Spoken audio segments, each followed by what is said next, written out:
Welcome everyone to my first official Ultimate Shotgun Guide for Warzone. If you've seen my content before, you're probably well aware that I already have guides for the shotguns in multiplayer. At the time that I made them, Warzone had not yet been announced. So even though I'm a little late, I wanted to give a guide for each of the shotguns individually to give them all the attention they need and deserve, and to be able to make these guides for people who play free-to-play Warzone, or who don't play multiplayer and don't necessarily care about the stats in that mode. So this guide is going to be looking at Warzone and Plunder only, since weapons have a little bit of different balancing than in multiplayer. If you've seen my shotgun guides for multiplayer, some of the information may be a little redundant, so I recommend skipping to the damage section and the slug and dragon's breath section for some new information that you may not have seen.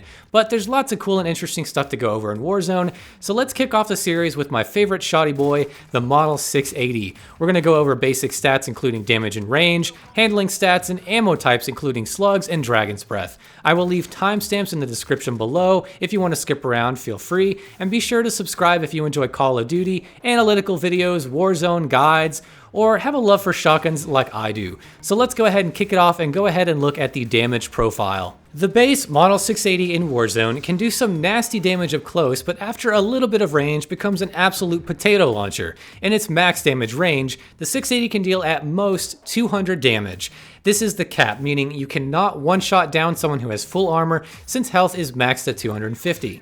Headshots won't make a difference either, so just aim for center mass. At its minimum damage range, it's going to be dealing around 50 or so damage if you hit most of your pellets. It gets difficult to measure at a distance because of pellet spread, and you won't always know if your pellets hit, so these numbers are not going to be on the nose accurate, and also because of the fact that we can't really see how much damage we actually do per shot, and we just have to look at the health bars and gauge it like that. However, I did spend some time to create this nice little cheat sheet for being able to tell more easily how much damage something can do in Warzone, but it's going to be ballpark and not going to be exact numbers. Anyway, looking at the ranges for these values, they are as follows. That 200 damage range does not extend far and only goes to about 3.3 meters or so. This is basically barrel stuffing range.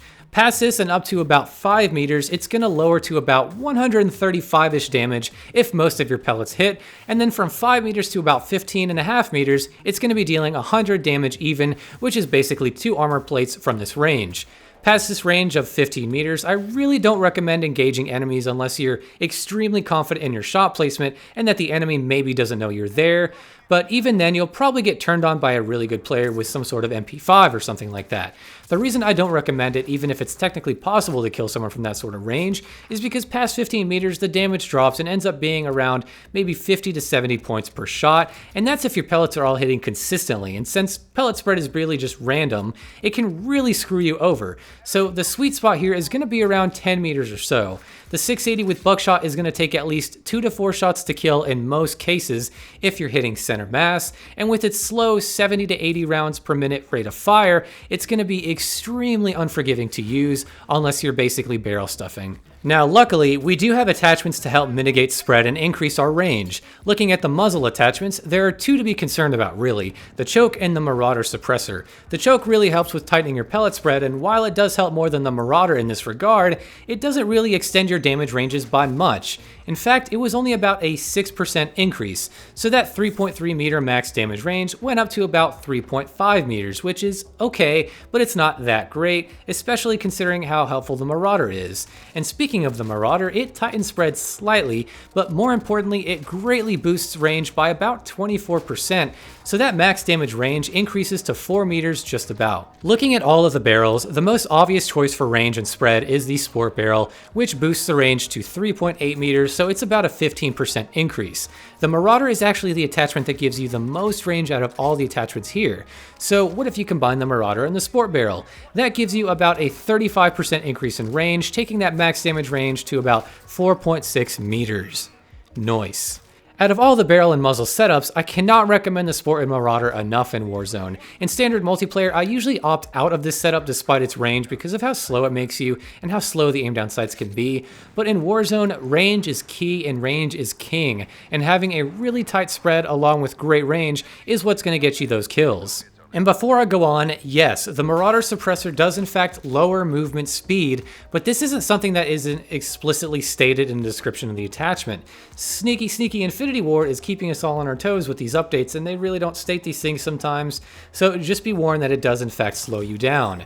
The 6-round mag attachment also does increase our pellet tightness, but I find it not to be that helpful, and the range benefits you got were about the same as the base shotgun, so it's really not as great here as it is in multiplayer. Now that we've got damage and range out of the way, let's check out some handling stats, starting with the aim down sights times and attachments that affect it.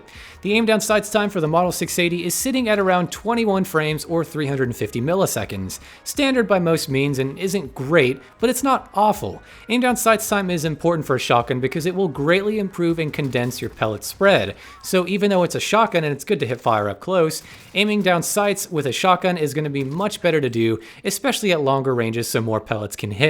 The choke and the Marauder both negatively affect your aim down sights time, with the choke only adding 1 more frame, which isn't terrible, and the Marauder getting a nasty 4-frame penalty to our aim down sights time, taking it up to 417 milliseconds, along with that movement speed penalty. The Liberator barrel hurts it slightly, but the swap barrel actually gives you a nice boost to it, but at the cost of less range and a wider spread, which you generally don't want, at least in Warzone. And multiplayer, since you die so fast, you can kinda get away with it, but here you really want a nice tight spread. The Sport barrel, like the Marauder, will hurt it with another painful 4 frames, but it gives you the tightest pellet spread and the most range in the barrel departments, also at the cost of movement speed.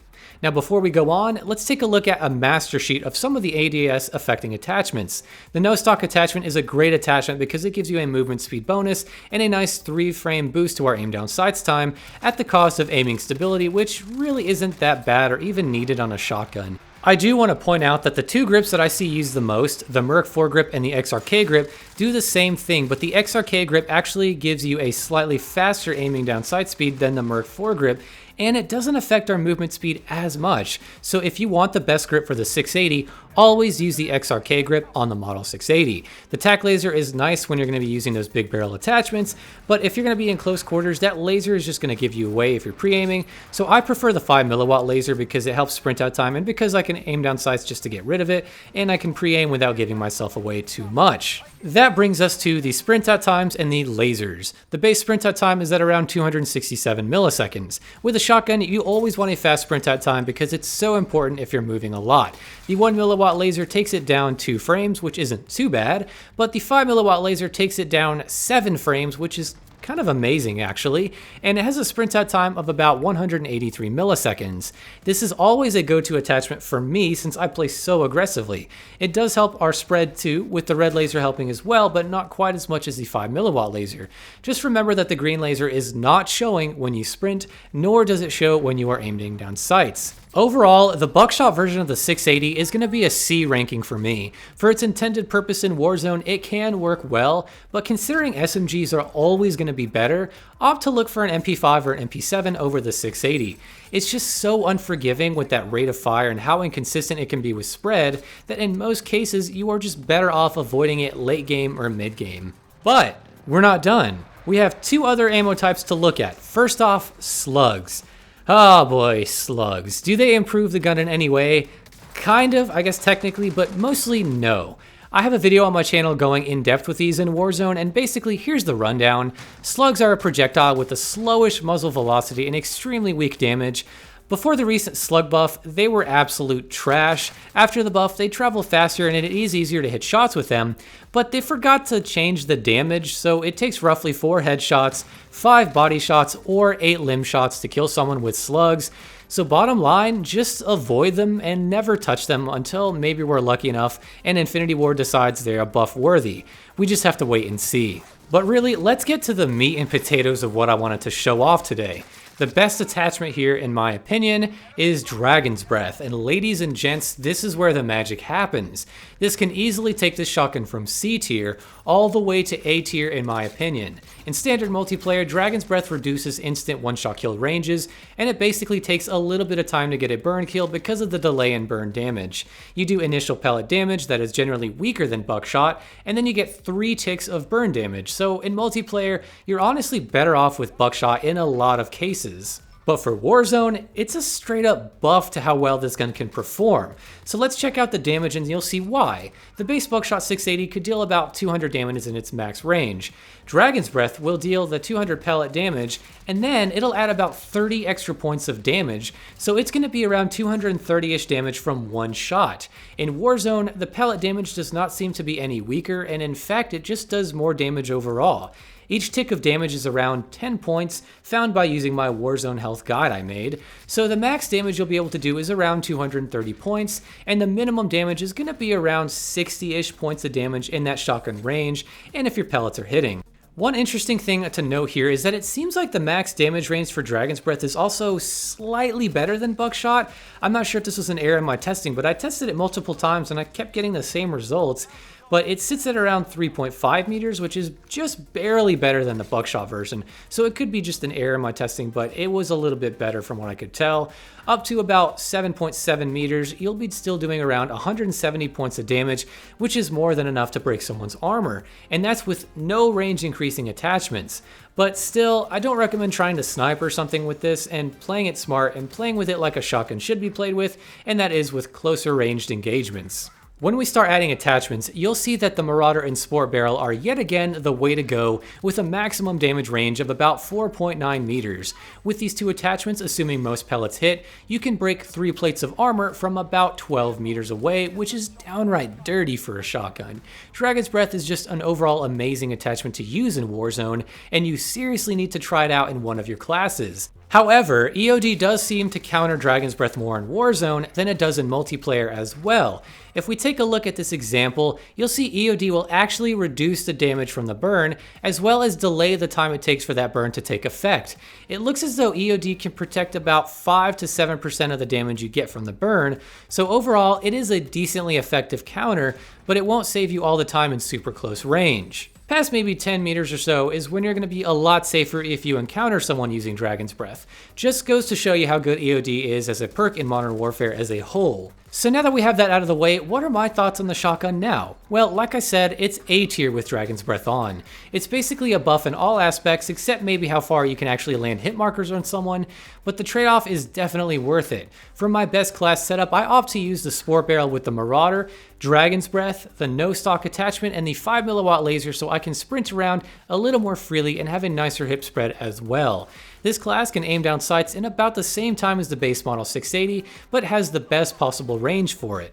Also, the no stock attachment helps offset with the slower movement speed you get from the heavier attachments, so basically it's always a good idea to run no stock on the 680. As a note, if you run into any ground loot mid-game for the 680, unless it has Dragon's Breath, just avoid it and pick an SMG. But absolutely use Dragon's Breath variants if there's one out there. And that is just about going to cover my ultimate guide for the Model 680 in Warzone.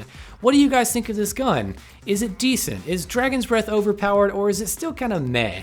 Let me know in the comments below, and be sure to subscribe as I'll be making these for the other shotguns in Warzone as well. And with all of that being said and out of the way, I want to wish you all a happy day/night, and I will see you in the next video.